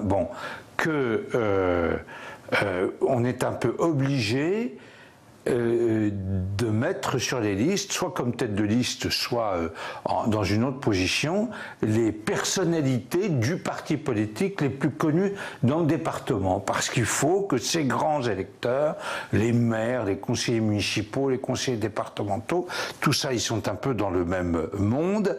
Il faut qu'ils se reconnaissent, quoi, voilà. Le Front National est loin d'être le seul à recycler ses candidats d'une assemblée à l'autre. À droite, par exemple, Jacques Millard dans les Yvelines ou encore Marc-Philippe Daubresse dans le Nord ont tous deux échoué à entrer à l'Assemblée nationale cette année avant de briguer un poste de sénateur. À gauche, Laurent Baumel retente lui aussi sa chance en Indre-et-Loire après son échec aux dernières législatives. En tout, sur près de 2000 prétendants aux sénatoriales cette année, 280 sont des candidats battus aux dernières législatives. Alors le non-cumul des mandats va-t-il changer le visage de ces élections sénatoriales? Pour en parler, Tam Tranier nous a rejoint sur ce plateau. Bonjour Tam, alors qu'en est-il de l'application et des conséquences de l'application du non-cumul? Alors je rappelle tout d'abord que cette loi de février 2014 qui a été portée par le gouvernement de François Hollande interdit de cumuler un mandat de parlementaire, c'est-à-dire de député ou de sénateur avec une fonction exécutive locale comme président de région, de département ou encore de maire, et que cette loi, elle sera appliquée au Sénat à partir du début de la session prochaine, c'est-à-dire le 2 octobre prochain. D'après nos calculs, eh bien, cette loi, elle impacte les élections sénatoriales puisque une soixantaine de sénateurs, 57 très exactement, sur les 171 renouvelables, sont concernés par cette loi sur le non-cumul des mandats. Alors, Tam, quels sont les sénateurs qui ont abandonné leurs mandats locaux et qui ont préféré privilégier leur mandat ici de sénateur ? Alors, on va commencer d'abord par ceux qui préfèrent conserver donc leur mandat local. Ils sont 21 à ne pas se représenter au Sénat et à garder leur mandat exécutif local. Par exemple, eh bien, Christian Favier, sénateur communiste qui préfère rester président du conseil départemental du Val-de-Marne. On peut également parler du côté des LR de Christophe Béchu qui préfère lui rester maire d'Angers. Du côté du groupe centriste, le président du groupe François Zocchetto choisit Laval, dit-il. On peut aussi penser qu'il y a quelques raisons politiques. Par exemple, eh bien, le sénateur Jean-Claude Lenoir, il ne se représente pas au sénatorial. Il est bien à la tête d'un exécutif local, mais sa décision est motivée par le souci du renouvellement et aussi à cause des divisions dans sa famille politique de la droite. Certains ont préféré se représenter au Sénat malgré tout. Et selon nos calculs, eh bien, ils sont 36 à se représenter et donc à devoir abandonner leur mandat exécutif local. Prenez par exemple Philippe Bas, sénateur Les Républicains. Eh bien, il abandonne la présidence du conseil départemental de la Manche. Hermeline Malherbe, eh bien, elle abandonne le département des Pyrénées-Orientales. Du côté des communistes, on peut parler d'Éric Bocquet, qui ne sera plus maire de Marquilly, ou encore de Vincent Delahaye, centriste, qui ne sera plus, lui, maire de Massy. Également, du côté du groupe de La République En Marche, Alain Richard abandonne la mairie de Saint-Ouen-l'Aumône, tout comme l'ancienne ministre Valérie Létard qui abandonne, elle, la vice-présidence de la région des Hauts-de-France. Certains, il faut le dire, sont aussi motivés par une future interdiction, celle du cumul des mandats dans le temps, puisqu'Emmanuel Macron a déjà annoncé qu'il voulait qu'il ne puisse pas être possible d'enchaîner 3 mandats d'affilée. Philippe Dallier, par exemple, lui en est à son 4e mandat de maire des Pavillons-sous-Bois et c'est la raison pour laquelle il préfère quitter sa mairie. Il y a enfin, Tam, les sénateurs non renouvelables qui sont aussi impactés par cette loi sur le non-cumul. Et oui, au total, selon le quotidien Le Monde, si on prend en compte l'ensemble des 348 sénateurs, qu'ils soient renouvelables ou non, eh bien, il y avait tout de même 160 sénateurs qui étaient concernés par la loi sur le non-cumul du mandat. Beaucoup sont non renouvelables et certains sont très médiatiques. Ils ont d'ailleurs annoncé leur décision au cours des mois qui ont précédé. Par exemple, Jean-Claude Gaudin, qui préfère choisir sa mairie de Marseille. Du côté du Front National, on peut également parler de David Rachlin qui, lui, préfère rester à la mairie de Fréjus. À l'inverse, Bruno Retailleau, seulement moins de 2 ans après avoir conquis la présidence de la région des Pays de la Loire, eh bien lui préfère rester sénateur. Merci beaucoup, Tam, pour toutes ces explications.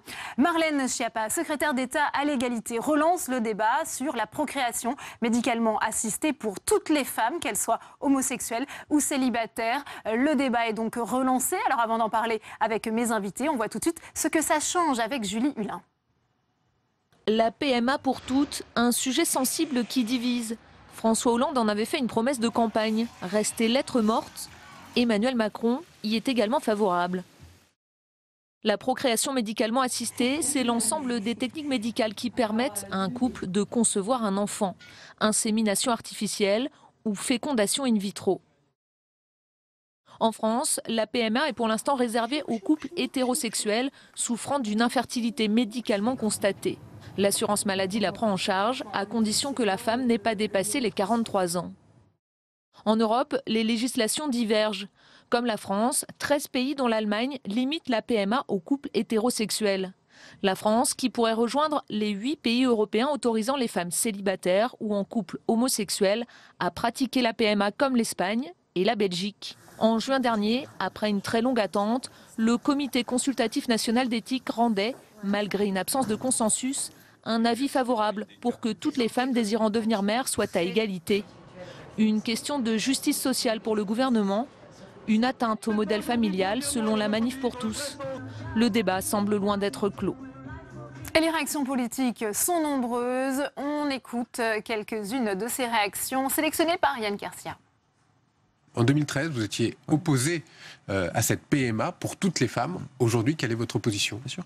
Non, mais moi, vous savez, je me suis engagé derrière Emmanuel Macron. Là aussi, c'est un sujet qui était pour lequel il a affiché la couleur. Donc, moi, j'ai pas d'ambiguïté par rapport à ça. Dès lors que le gouvernement présentera un projet de loi, moi, je suis solidaire du gouvernement. Je veux, et je pense que c'est très important pour nous, qu'on ait un respect pour les couples de même sexe, pour l'amour qu'ils ont et pour les revendications qui sont les leurs. Je pense aussi qu'il faut qu'on ait un respect pour ceux qui, en France, défendent une autre approche de la famille. Et alors, quelle est votre position finale? La PMA pour toutes les femmes, oui ou non? Non, je pense que l'invocation du droit à l'enfant ne doit pas aboutir à la marchandisation du corps de la femme. J'y suis personnellement hostile, je crois que c'est une erreur. Procréation médicalement assistée. On va vers la marchandisation du corps. Et c'est une erreur. Pourquoi demain y aurait-il l'autorisation de la PMA? Ça veut dire que l'étape d'après, ça va être l'autorisation de la GPA. J'y suis totalement hostile. Et autre réaction, celle de la sénatrice socialiste du Puy-de-Dôme, Michèle André, ancienne présidente de la délégation aux droits des femmes du Sénat. Elle est avec vous, Saveria Rojek. Bonjour Michèle André, merci de répondre à nos questions. Le gouvernement a donc annoncé hier l'ouverture de la PMA, son extension à toutes les femmes en 2018. Quelle est votre réaction? C'est une victoire pour toutes celles et tous ceux qui se sont battus? J'ai noté avec satisfaction qu'il y avait une avancée qui se préparait. Et moi j'en suis personnellement très satisfaite. Parce que vous le savez, nous avions fait un vrai travail ici au Sénat il y a bientôt 10 ans. J'avais présidé une commission de travail, un groupe de travail remarquable qui avait préconisé d'ouvrir, de régulariser, d'entendre la question, peut-être pas dans son ensemble, mais en tout cas de se préoccuper de cette question qui est problématique encore. Donc je suis très heureuse de cette annonce, je l'ai entendue avec plaisir. Hier, Marlène Schiappa expliquait que c'est une question de justice. Vous êtes d'accord? C'est une question de justice, d'égalité, égalité des droits? Oui, c'est une question d'égalité des droits. C'est une question de... Pourquoi la PMA est arrivée dans notre arsenal juridique?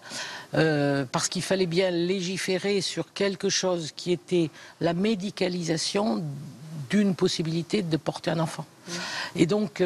tout ça, c'est récent, ça heurte parfois un peu, mais aujourd'hui, beaucoup d'enfants naissent par procréation médicalement assistée.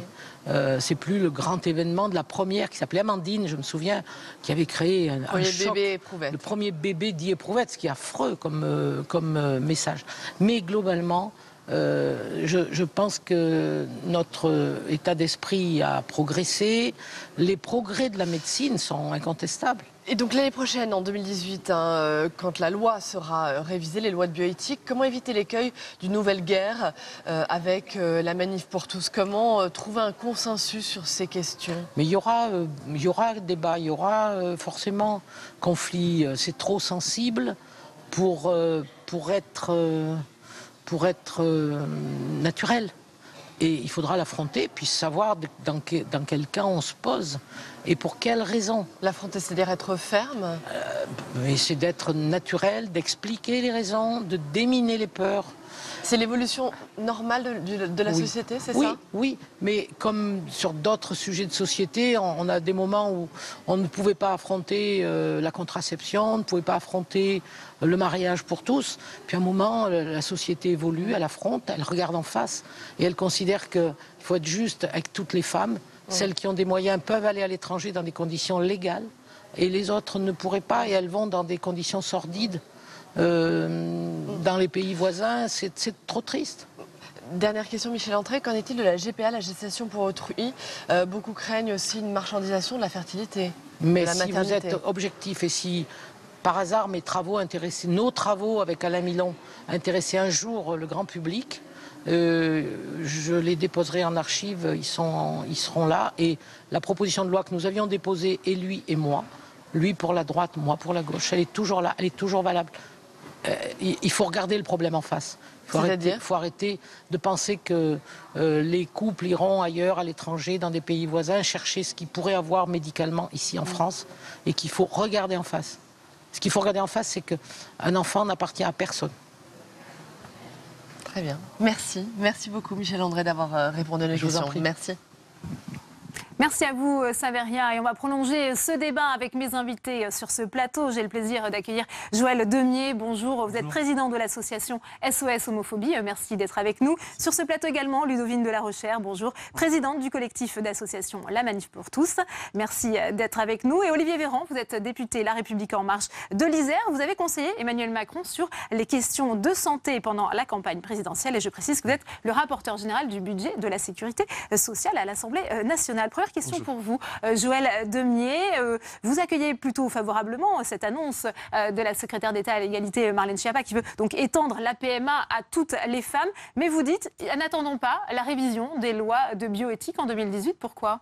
Oui, je vais vous répondre, mais tout d'abord, la PMA, si vous voulez, c'est une mesure qui concerne toutes les femmes. C'est une grande loi de progrès social et de progrès pour l'ensemble des femmes, qu'elles soient lesbiennes ou hétérosexuelles. Et par conséquent, si vous voulez, les Français sont majoritairement favorables, à 60%. 3 instances de la République, le rapporteur des droits en 2015, le Haut Conseil à l'égalité femmes-hommes et enfin le comité d'éthique, le comité consultatif national d'éthique ont rendu leur avis. Le président de la République est favorable, les Français sont favorables. Il y a un consensus autour de la PMA, donc il ne faut pas tarder pour faire une loi, une grande loi de progrès social, dans la lignée de toutes les lois qui ont été faites au XXe siècle, l'IVG, les contraceptions, et Madame la sénatrice en parlait tout à l'heure. Donc pour nous, le débat a déjà eu lieu, et nous ne souhaitons pas revivre l'homophobie, la vague d'homophobie que nous avons vécue en 2013 avec le mariage pour tous. Je vous rappelle, et je suis président d'SOS Homophobie, qu'à cette époque, on a connu un pic d'homophobie de plus 78%, avec 56% de plus, 56% d'agressions physiques en plus, contre les homosexuels, par des mouvements conservateurs, par Madame de la Rochère, par exemple. Alors, j'ai été attaquée personnellement plusieurs fois et physiquement. Je ne crois pas avoir jamais été condamnée pour une quelconque attaque sur... Alors, on va vous donner la parole, Ludovine de la Rochère. 78% Joël Demier vient de dire que cette... plus d'actes homophobes en 2013, madame. Attendez, on va revenir sur cette question-là. Ludovine de la Rochère, s'il vous plaît, est-ce qu'il y a consensus aujourd'hui dans la société française sur cette question de la PMA, de son extension à toutes les femmes, qu'elles soient célibataires et lesbiennes ou lesbiennes? Alors, il y a beaucoup à dire sur le sujet, mais malgré tout, je suis en effet, par les associations, certaines associations comme les vôtres, accusée d'homophobie, parce que je m'oppose aux revendications, à certaines des revendications des associations LGBT. Et le mot homophobe... Bien au-delà des LGBT, la PMA. Non, mais... C'est pour toutes les femmes, y compris les femmes hétérosexuelles. C'était simplement sur votre question de l'homophobie. Il y a, et nous avons toujours condamné tout propos, toute violence, toute forme d'homophobie. Nous l'avons dit et répété. Expliquez-nous votre position sur l'extension de la PMA. Alors, pour ce qui est de la PMA, moi, je ne vois pas de consensus. Le CCNE a émis un avis positif, mais presque un tiers des membres ont exposé leur désaccord publiquement. Au gouvernement, on sait que certaines personnes sont opposées. L'Agence de la biomédecine a exprimé son opposition. Quand l'Institut Opinionway a interrogé les Français en leur demandant si l'État doit garantir à l'enfant né par PMA d'avoir un père et une mère, le droit d'avoir un père et une mère, là c'est concret, c'est fondamental, presque 8 sur 10, 70% disent que oui, il faut garantir à l'enfant né par PMA d'avoir un père et une mère. Donc, le consensus, pardonnez-moi, je ne sais pas où vous le voyez, il n'y a pas consensus. Et d'ailleurs, je suis très frappée. Tout à l'heure, j'ai vu à l'écran un petit reportage sur la PMA dans les différents pays d'Europe. Et il y avait écrit ce qui va changer. Vous ne souhaitez pas de débat, je souhaite un débat, j'espère qu'il y aura un débat et ne tirons pas les conclusions Attendons du débat. Effectivement le débat parlementaire. Olivier Véran, c'est vrai que Ludovine de la Rochère vient de le rappeler, il y a cet avis favorable du comité d'éthique, mais ce n'est pas à l'unanimité. Il y a certaines critiques sur la mise en pratique de cette mesure. Alors que pouvez-vous répondre aujourd'hui? D'abord répondre que c'était dans le programme du président de la République au cours de la campagne présidentielle. Moi, j'ai pas vu dans son programme. Je suis bien placé pour vous le dire. Oui, dans le flyer avec 6 grands chantiers, je ne l'ai pas vu. Alors, on va faire un débat, Olivier on va Véran. s'écouter. Je suis sûr que vous en êtes capable. Donc, c'était dans le programme du président de la République. Ça a été affirmé à nouveau très tôt en début de mandat. Moi, j'ai envie de vous dire, je trouve que c'est presque un débat. Alors, c'est un débat qui est important, qui doit se tenir, qui se tiendra. Il faut qu'il y ait de la concertation. Il faut une concertation la plus large possible pour pouvoir se respecter, s'écouter, mais en même temps avancer. C'est presque anachronique de parler de la PMA en France. 7 pays européens, dont la plupart des pays qui nous entourent le pratiquent depuis des années. Les civilisations ne se sont pas effondrées, bien évidemment. Et on voit que, les études le montrent, un certain nombre de femmes françaises, des milliers de femmes françaises, vont régulièrement à l'étranger, passent la frontière espagnole, la frontière belge, pour bénéficier d'une Alors on PMA. nous dit 2000 à 3000 femmes françaises y ont recours chaque année. Elles vont soit en Espagne, en Belgique, au Danemark. Chaque année. Donc c'est un débat qui va se tenir. Alors je comprends l'impatience de mon voisin. Qui attend cela. Moi-même, j'avais signé les tribunes d'appel à élargir le mariage pour tous à la PMA en 2012-2013. Donc moi, je suis extrêmement favorable. Je ne l'ai jamais Est-ce que la révision caché. des lois de bioéthique, c'est le cadre législatif favorable à justement l'extension? Justement, alors pourquoi est-ce que c'est important que ça s'intègre dans le cadre d'une loi de bioéthique? Parce qu'il faut quand même qu'il y ait une concertation, il faut évidemment qu'il y ait un débat. Après, la loi de bioéthique ira, je pense, je ne connais pas le contenu à l'heure où je vous parle, mais elle ira au-delà de la question de la PMA, non pas vers la GPA, je vous arrête tout de suite, mais elle ira vers d'autres domaines de la bioéthique qui nécessitent des révisions régulières de la législation. Donc c'est le cadre législatif pour accueillir cette révision nécessaire de la loi pour reconnaître enfin en France, dans notre pays, ce droit libre à la PMA pour toutes les femmes. Donc il y aura un débat. Moi je souhaite évidemment qu'il soit apaisé. J'étais député pendant la loi sur le mariage pour tous. J'ai participé aux innombrables heures et nuits passées dans l'hémicycle pour débattre de cela. J'ai vu des gens qui étaient ouverts, avec qui nous pouvions discuter, parfois acter des désaccords. J'ai vu aussi une forme de violence sociale qui s'était exprimée dans la rue. J'ai même vu de très près une manifestation dégénérée aux abords de l'Assemblée nationale. Et je le dis, ça, ce n'est pas question. Oui, c'est tout à fait comparable d'ailleurs aux manifestations Il n'est pas question que cela recommence dans notre pays. Donc, un débat sain, serein, on acte les désaccords et on avance très tranquillement. Alors, permettez-moi, il est temps que je réponde. Il n'y a jamais eu un abribus renversé, il n'y a jamais eu une poubelle renversée. Tout ça, c'est des mythes. Quand on regarde toutes les manifestations qui ont pu avoir lieu au même moment et depuis, je pense que nous avons été extrêmement, et Dieu merci, respectueux du bien commun. Alors, en ce qui concerne la PMA, ça s'appelle la procréation médicalement assistée. C'est un acte médical et qui s'adresse effectivement aux couples hommes-femmes qui ont une pathologie de la fécondité. Je pense que vous en conviendrez. Là, il s'agit d'ouvrir la PMA dans un contexte qui n'a rien à voir avec une pathologie, avec un souci médical.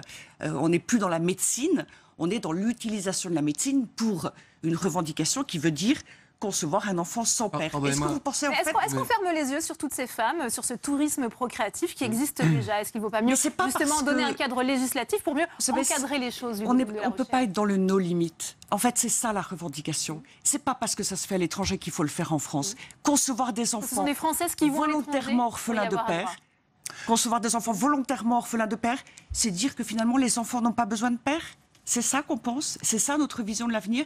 Les enfants n'ont pas besoin de père et les femmes ont juste besoin, non pas des hommes, mais de distributeurs de sperme. C'est ces questions-là qui se posent. L'enfant est au cœur et il y a l'égalité pour les enfants. Avoir un père et une mère, avoir la chance, quand il n'y a pas eu un accident de la vie, d'avoir un père et une mère, c'est quelque chose d'universel. Ne créons pas une inégalité, une injustice immense. Un père, c'est fondamental. Ouais. Joël Demieux. Et pourtant, pour Marlène Schiappa, c'est une mesure de justice sociale. Oui, et puis qu'est-ce qui est important pour l'enfant, Madame de la Rochère? Ce qui est important, c'est de recevoir une éducation, des repères, de l'amour de la part de ses parents. Peu importe finalement si on a deux mamans, une seule maman, un papa. Quand vous dites PMA sans père et PMA... Quand vous dites PMA sans père, Madame, vous savez que vous insultez 1,5 million de familles qui vivent avec une mère seule, qui élève leurs enfants. Il y a malheureusement des accidents de la vie, et ce n'est pas facile d'ailleurs. Allez dire à ces dames qui élèvent leurs enfants seules que c'est un accident de la vie. Vous avez regardé toutes les études qui concernent justement les familles monoparentales. Oui, tout à fait. Est-ce que c'est si simple que ça pour une femme seule d'élever ses enfants? Les études sur les familles monoparentales démontrent qu'il n'y a pas plus de problèmes ou pas moins de problèmes pour les enfants. Je vous invite à aller lire les documents de l'UNICEF, par exemple. Et vous pensez qu'il n'y a pas de problème dans les familles papa, là, maman, enfant, madame, est-ce que vous pensez qu'il n'y a pas de problème dans les familles où il y a un papa, une maman et des enfants? Il y a des problèmes, mais là, il s'agit d'un... Olivier Véran. Je voulais dire, Madame la Rochère, pour rebondir sur ce qu'elle disait tout à l'heure, quand on regarde un peu l'histoire de notre pays, d'ailleurs l'histoire européenne, on se rend compte qu'il eût été un temps où la PMA en elle-même était quelque chose qui était considéré comme contre nature, puisqu'il était considéré que finalement la stérilité qui pouvait toucher des couples était quelque chose, bien écoutez, qui relevait de la nature et qu'il ne fallait donc pas le réparer. Vous voyez que la société a évolué. J'imagine qu'aujourd'hui vous ne remettez pas en question la PMA comme une méthode permettant de réparer des difficultés pour avoir un enfant chez des couples hétérosexuels.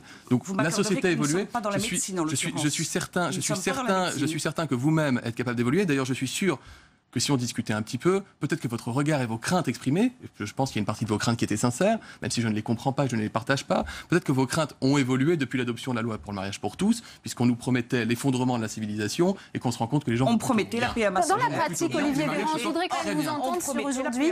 On sait que c'est quand même... Olivier Véran, il y a quand même des questions qui se posent sur cette extension de la PMA. Est-ce que ça sera par exemple remboursé par la sécurité sociale? On sait aujourd'hui qu'il y a beaucoup de couples qui sont en attente. Il y a des problèmes de dons de gamètes aujourd'hui en France. Alors est-ce qu'on va pouvoir, lors de cette révision des lois de bioéthique, apporter des réponses à ces questions qui se posent? D'abord, je voudrais saluer la générosité des Françaises et des Français qui donnent du sperme, qui donnent des ovocytes pour les couples qui n'arrivent pas à avoir d'enfants. C'est important de le rappeler et c'est un appel à la population de venir participer à cet élan collectif de générosité. Mais il y a une pénurie. Ensuite, vous dire que la question du remboursement est une question qui devra être débattue.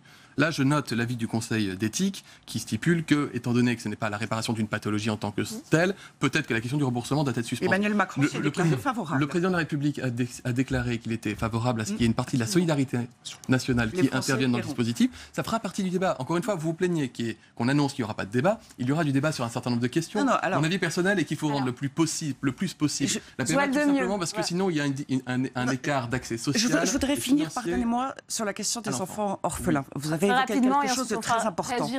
Vous avez évoqué quelque chose d'essentiel parce que si vous le permettez, on va revenir à l'enfant. On conçoit quoi? Qui? Un enfant. Cet enfant, vous avez raison, heureusement, cet enfant, il a d'abord besoin d'amour. On est infiniment d'accord. Mais tous les enfants orphelins, ça existe depuis l'origine de l'humanité, qui sont adoptés par des parents aimants, je pense que vous en conviendrez. Vous savez bien, et nous savons tous, que la plupart de ces enfants recherchent leurs origines, leur histoire, leurs ascendants, mais ce n'est pas du tout la question de l'origine dont il s'agit, madame. Les enfants conçus par PMA ne sont pas madame. C'est très important ce que vous dites, les couples de femmes. Je finis. Comment un couple de femmes peut mentir sur les origines de l'enfant? Vous pensez que l'enfant va croire qu'il est né de deux femmes? Vous pensez vraiment qu'une fois adulte, il croira qu'il est né de deux femmes? Non, l'enfant aura accès à ses origines. Je voudrais aller au bout de ce que je disais. Et sur le remboursement, c'est très important ce que vous disiez. C'est-à-dire que le président de la République s'est engagé à favoriser le remboursement des frais de PMA, qui sont tout ce qui est hormonothérapie, ou tous les traitements sous hormones, et également les tentatives d'insémination. Nous sommes favorables à une égalité stricte entre la PMA telle qu'elle est prévue aujourd'hui pour les hétérosexuels et la PMA de demain qui sera étendue à toutes les femmes. Pourquoi? C'est une question d'égalité des droits. De demain qui sera étendue. Et ça m'étonne que vous, ça m'étonne, madame, il faudrait aussi poser la question de la levée de l'anonymat pour les donneurs de gamètes. Ça m'étonne que vous ayez une vision anti-famille, puisqu'il s'agit de soutenir en remboursant les PMA les familles homoparentales, évidemment. Ludovine de la Recherche. Et ça m'étonne que vous défendiez particulièrement mobilisés, vous êtes prêts à retourner dans la rue ou en couple de femmes. Je voudrais aller jusqu'au bout, s'il vous plaît. Les femmes célibataires ou les femmes en couple qui auraient, avec un don anonyme de sperme, qui pourraient concevoir un enfant, concevraient un enfant qui n'aura pas de père. Vous ne pouvez pas le nier. Ils n'auront pas de filiation paternelle. Mais c'est déjà une réalité, madame. Aujourd'hui, il y a des familles avec deux mamans. Laissez-moi finir. Il y aura une filiation biologique. Vous souhaitez la levée de l'anonymat, Ludovine de la Recherche? Ils ne seront pas... de vouloir exclure vous pensez qu'on n'a pas besoin de père, que les enfants n'ont pas besoin de père? On vous sent mobiliser, Ludovine de la Recherche, s'il vous plaît. Est-ce que le mouvement mobilisateur sur ce plateau est prêt à descendre la porte? Les enfants, madame, ont besoin de repères, d'amour, d'affection. Peu importe que leurs les enfants adoptés souffrent de ne pas avoir, de ne pas connaître. Ludovine de la Recherche, on vous sent très mobilisée. Vous choisissez vos souffrances. La manif pour tous est prête à redescendre dans la rue. Ils n'auront pas de père, ils ne sauront pas qui il est. La relation paternelle pour une petite fille, un petit garçon, bébé, adolescent, jeune, c'est fondamental. On peut sortir du pathos 2 secondes. Alors allez-y, Olivier Véran. J'aimerais qu'on sorte du pathos 2 secondes pour être un tout petit peu, pardon, parce que c'est très vendeur, mais à nouveau, soyons un petit peu exhaustifs. On peut avoir une vision naturaliste sur la paternité, sur la parentalité, etc. Mais c'est l'universel, on peut aussi considérer que quelle est la attendez, à partir de quel moment il y a des témoignages. Je me souviens, je salue d'ailleurs le Erwan Binet qui était le rapporteur de la loi sur le mariage pour tous et qui doit se satisfaire, être content de cette décision qui a été annoncée par Marlène Schiappa, que je salue également. Que disaient les jeunes qui témoignaient pendant le débat sur le mariage pour tous? Ils disaient que la première fois qu'ils se sont sentis dans une situation d'anormalité, alors qu'ils étaient élevés par deux papas ou deux mamans, c'est quand on leur a fait remarquer que ça ne correspondait pas à une situation sociale classique. Et eux avaient très bien vécu dans ce foyer parental qui les aimait profondément. Et là, ils se sont sentis heurtés, ils ont senti une forme d'anormalité. Donc attention, encore une fois, on est dans une démocratie, vous êtes libre de manifester votre contestation. Je vous en remercie. Je le rappelle à Jean-Luc Mélenchon, je le rappelle à Mme de la Rochère. Je le rappelle à tous les contestataires, c'est tout à fait normal. L'exécutif est quand même attentif au mouvement qui pourrait manifester dans la rue. Attention de ne pas aller froisser par les discours, par les éléments de langage, par la volonté de combattre un projet, de ne pas aller froisser des enfants. Ne soyons pas, pardonnez-moi, mais là, ça n'est pas un argument. Ça sera le mot de la fin, et vous êtes un politique. Au terme de cette émission, à l'intérêt général, nous réfléchissons à ce qui est bien pour l'avenir, nous réfléchissons aussi à la justice et créer une égalité, alors que tous les enfants sont nés et sont reconnus comme nés d'un homme et d'une femme, et sauf accident de la vie, ont la chance d'avoir un père et une mère, créer cette injustice inouïe, cette inégalité pour certains enfants qui auraient l'absence de père ou de mère, parce qu'avec la PMA, il y a la GPA. Le mot de la fin pour vous, Olivier Véran. Est-ce que pour vous, l'homosexualité est un accident de la vie? Parce que, à vous écouter, je me pose la question. Mais je vous parle des célibataires. Sincèrement, je me pose la question. Quel est le rapport? Vous parlez d'accident de la vie. Merci. On oui, ne vous pour les mettra pas orphelins de d'accord père sur ou de ce mère. plateau ce Jusqu'à soir. présent, Merci à tous les trois. Merci Ludovine de la Rochère. Merci à vous, Joël Demier. Et merci Olivier Véran. C'est la fin de cette édition. Merci à vous de l'avoir suivi. À 18h30, vous retrouvez Rebecca Fitoussi et son émission On va plus loin. Très bonne soirée à tous et à demain 15h.